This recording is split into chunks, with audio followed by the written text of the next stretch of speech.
Seven شریف کی زمین آج ایک بار پھر سرخیوں میں ہے۔ حضرت لال شہباز قلندر کے مزار پر عقیدت مندوں کی محبت نے نوٹوں کے ڈھیر لگا دیے۔ پورے 8 ماہ اور 14 دن بعد نذرانے کی پیٹیاں کھولی گئیں تو منظر ایسا تھا کہ دیکھنے والوں کی آنکھ کی کھلی رہ گئی۔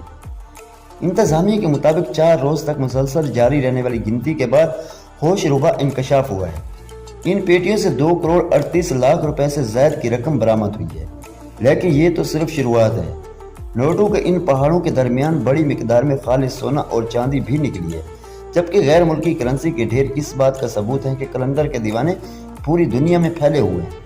یہ محض رقم نہیں بلکہ اس مہنگائی کے دور میں عام آدمی کی وہ عقیدت ہے جو برسوں سے قائم ہے۔ اوقاف احکام نے تمام رقم بینک میں منتقل کر دی ہے، جبکہ سونا چاندی توشہ خانہ کے حوالے کر دیا گیا ہے۔ مزار لال شہباز قلندر سے نکلنے والے اس خزانے کی ایک اور تفصیل اور خصوصی مناظر صرف آپ دیکھ رہے ہیں ہمارے YouTube چینل جناب HD نیوز کے ساتھ، اور جڑے رہیں ہمارے ساتھ۔